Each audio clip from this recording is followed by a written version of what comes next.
How's it going, guys? Mark McNabb for TopSpeed.com here. I'm in the 2014 Fiat 500C Abarth, and man, this thing is a blast, not gonna lie at all. This thing is so much fun to drive. This does have that 5-speed manual transmission and 3 pedals like every car should. And man, that exhaust, listen to that.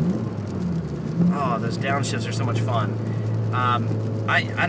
I'm just at a loss for words. I'm serious. This thing is just, it's that much fun to drive. Yes, it is a tiny, tiny car. Yes, 4 people fit, but they better be clowns because this thing is, well, it's tight. But it's a great city car. If I lived somewhere where parallel parking or parking garages or something like that was going to happen on a daily basis, this might be a really good choice. This does have that 1.4-liter multi-air turbocharged inline 4-cylinder, and it makes 160 horsepower and 170 pound-feet of torque. Those numbers don't sound that good, but count this car only weighs like 2,500, 400 pounds. So, I mean, that's a pretty good power-to-weight ratio. So it's quite peppy. Granted, it's not a Camaro Z01 or anything like that, but it'll relocate you from point A to point B quite sufficiently, and it'll give you a lot of fun in between. Now, granted, this is a nice, wet, rainy day, and I can't really show you guys all the fun I've been having this week, but you get the idea. So, starting price for this car, it's like $26,000 for the 500 Abarth. But this one does come with the cabriolet roof, which is fantastic, but it is a $4,000 option, so if you don't really love it, you might as well leave it. But with everything, my tester comes in at $30,500, so I mean, it's kind of pricey for what it is, but then again, it's not. I mean, it really is that visceral driving experience that so many of us car guys that we really crave. This car seems to deliver on that in spades. Is it the fastest thing out there? Of course not. No. Is it the most practical? Absolutely not. Is it the most fun? Well, maybe not, but maybe it is for 30 grand. You know what I'm saying? I feel like this car has the right amount of stuff for the sport for 30 grand. On the outside, this car does have a lowered suspension by about 0.7 inches, and that does help it hug the ground a little bit more. It has Pirelli tires on all 4 corners on some really beautiful 18-inch rims, kind of gunmetal gray. The exterior does get the Abarth treatment with the Abarth logo down the side with the stripe, which is fantastic. And it also has a little bit of a body kit on it as far as like just, making it look a little bit wider and have a little bit meaner stance. So the outside kind of matches the theme of what the car should be. And there's also a ton of the Abarth Scorpions on the outside as well. So that's kind of fantastic. On the inside, I have these really nice cloth tight weave sport seats that have these great red stripes up and down the backs of them. It looks fantastic. In order to open the rear seats from the driver's passenger door, it has these great pull tabs that are made of like the seatbelt material that just feel important. It feels like when you pull that, something should happen. Well, it gives you 2 more seats in the back. 2, not 3. And I would not recommend the back seat for someone who is over 5.5, 6 foot for more than 20 or 30 minutes. It is kind of tight, but it works in a pinch, and that is just fine. So, kudos to Fiat in that. Those back seats do fold flat, so if you need to, you can kind of haul some stuff.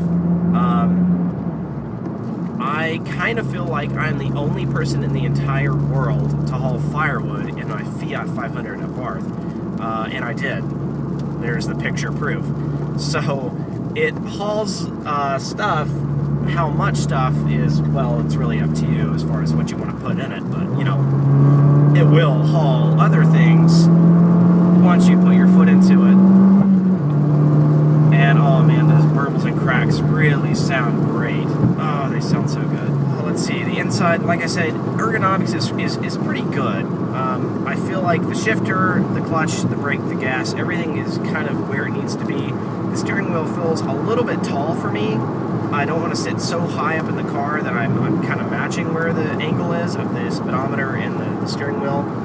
I have a really interesting gauge readout here. I've got a big sweep of miles per hour, and then I've got a little sweep of my RPMs. It works well after you figure out how to read it quickly, and it takes a little bit of time to learn how to read it quickly. Once you do, I mean, you kind of see where everything is at. I also have a really sweet boost gauge over here that has a shift light on it, so whenever I'm not in sport mode, it will show when I need to upshift. Let's see, I also have fog lights, I have auto AC controls, I have window controls on the center stack here next to the shifter. I also have nice digital readouts here for my fan speed and my temperature control. The radio. Now that is something to talk about.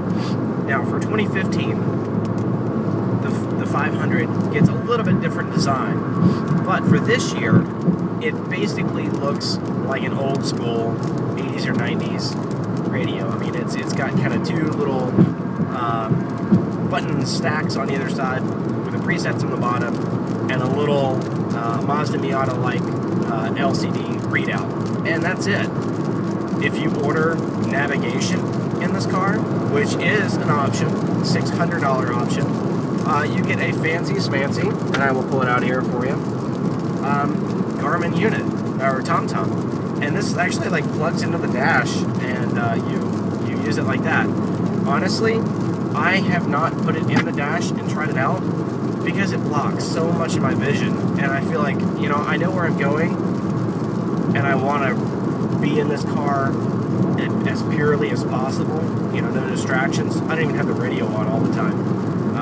I don't ever have that on, so I'm sure it's a great unit. TomTom makes good stuff, but I like that vision because it does block quite a bit without, or with it being there. It does plug in the dash, which is kind of cool, but I have it off. The steering wheel. Oh man, this is flat bottom steering wheel with perforated leather on the grips. It does have some really nice 10 and 2 grip holds, which are really nice and meaty. The steering wheel is very thick, which is it's quite nice. Other touch points, the shifter. Man, it's leather wrapped, and it has like a baseball stitching on it. So it's kind of nice to hold and touch. 5-speed manual. This is really nice. And the shifts are pretty short. It's not the shortest, but it's not a truck or anything by any means. So very nice job on the shifter as well. All in all, man, this car really does fit the bill for a kind of an enthusiast weekend toy. I hate to call it a weekend toy, but I wouldn't want to own it on a daily basis unless I lived in the city. Obviously, that's what this car is meant for. It has decent cargo room for what it is.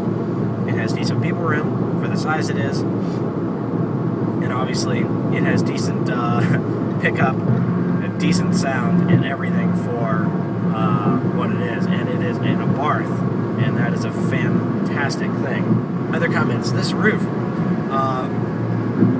one single button. I push it, I think a total of 3 times, and it will go all the way back. It does block the rear view mirror vision, but my side mirror is large enough that it's not a problem seeing what's directly behind me. It is kind of something that I have to get used to, that you can't use your rear view mirror, but oh man, having the top down is a special experience, especially when you're hearing all that great, wonderful noise. So that's the way to drive this car. Windows down, top down, and in a lower gear than you really should be, just to hear the noise. Guys, this is Mark McNabb, another episode of Top Speed Garage. Take it easy. Comment down in the comments below. Make sure you check out all the other pictures and read the article as well. Talk to you guys next week. See ya.